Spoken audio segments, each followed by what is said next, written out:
Alright, let us begin. Click, click, click. Hello everyone, and welcome to Chinatown, Vancouver. Technically, I think I'm in Strathcona, but I'm just a few feet away, just approaching my favorite intersection of Gore and Kiefer, and this is where I begin my adventures here in Chinatown. So this is going to be a special Chinatown Confessions in that I'm going to be doing my gear selection for my upcoming trip to Italy, to Europe, because I'm doing Italy, and then Germany will be my home base while I'm in Europe. And from Germany, I will make other trips. And so this is the reason why I like this intersection here. You can see it has my favorite Chinese meat, barbecue meats. And so let's just take a look over here, right here. My favorite barbecue meats here. The funny thing is I don't buy from here. I buy from another location, but I like the store. I like this corner here. And as I back up, as you guys know, I take a lot of photos from this perspective.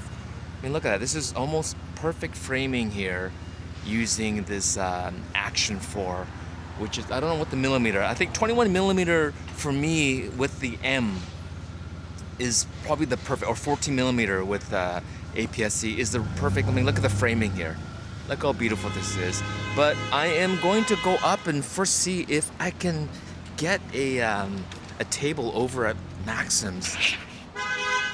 I'm a little bit, saw that honking here. I'm a little bit late. I usually come here around 10:30 to 11 just to secure my back table and that back seat so I can do my Chinatown Confessions. But if not, it doesn't matter. I can eat lunch in a smaller booth, and then when it opens up, then I can go there. So let's just first of all see if they're busy or not. Let's go up here. Now I haven't posted Chinatown Confessions in a while. Let's just take this off here. Better. Now I haven't posted a Chinatown Confessions in a while, but I've shot probably about 10 of them. And it's kind of an experiment for me, but I should be posting. And so, oh, my booth is taken. It's okay. We'll see. Michelle, just, oh, there? Okay. All right, thank you. All right, so I don't have my booth, but I'll eventually get it a little bit later. So let's, oh, hi. Oh, maybe, oh, this is good enough. Good enough. Thank you. You're welcome.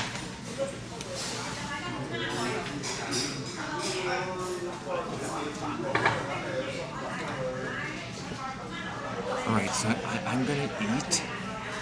My favorite booth is behind me here, but there's, as it should be, a group of people sitting there. I might shoot here, but I feel a little bit more kind of exposed, so we'll see. But I do want to talk about gear. Right now, as you saw, I am shooting with the Leica SL2 with my 28 millimeter.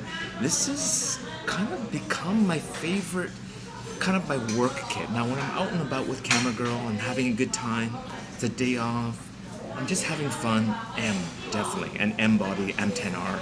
But when I'm working, with this helicoid adapter from Light Lens App, I can do close-up focus. I think under 30 centimeters from 70 centimeters, the regular close focus on this because of the helicoid adapter on this.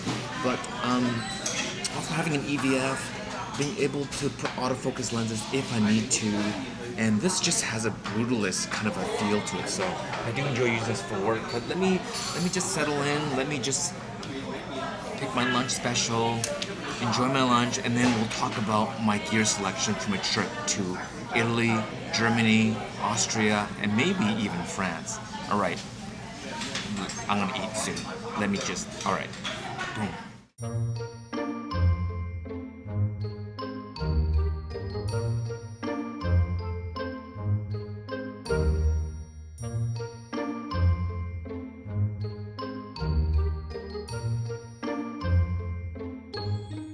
Alright, so I actually set up at Maxim's, ready to shoot my video, but I decided why not just shoot out here in Chinatown on the streets. A Chinatown Confessions on the streets of Chinatown. And so as I was mentioning, I have an upcoming trip, and I was trying to figure out like what gear am I gonna take with me.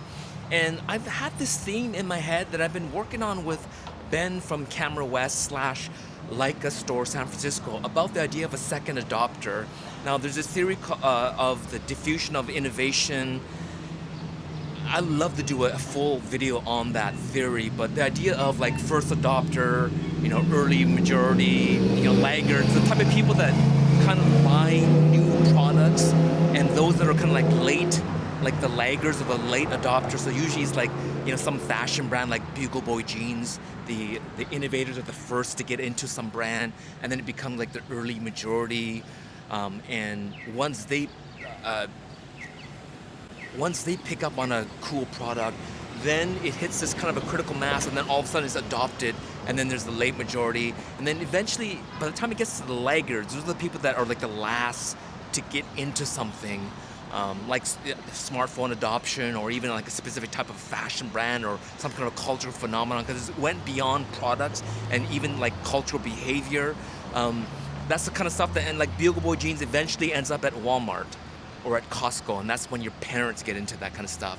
And so those are like the late adopters and the laggards, right? And I always felt like people who bought Leica gear that was like one generation or two generations older, it's not that we are laggards, meaning we don't get it until much later. It's just a lot of us can't either afford it, or we don't have access to it because maybe you're in a country where there is no Leica store, or we just prefer the value of buying secondhand, even though Leica gear tends to hold value better than most camera manufacturers. But knowing that, instead of it being $9,000, it's $6,000, that's kind of when you get on board. And for me, the SL2 is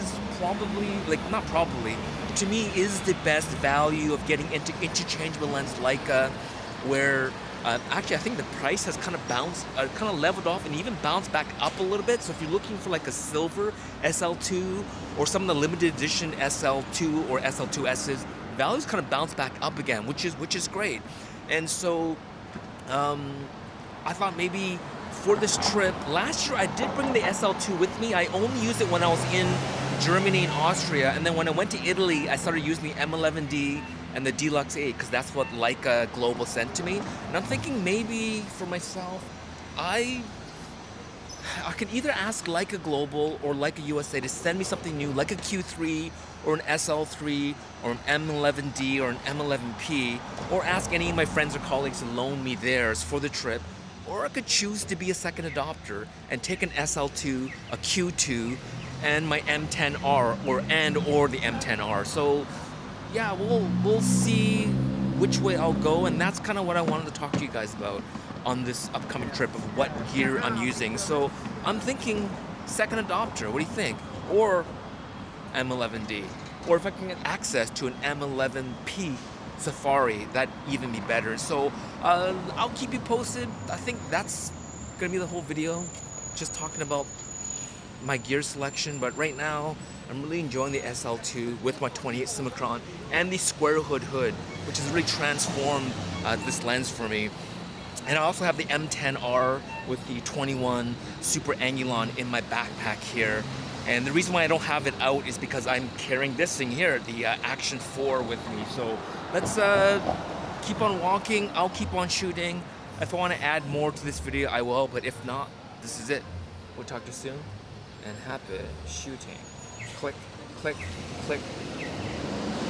Peace. Boom.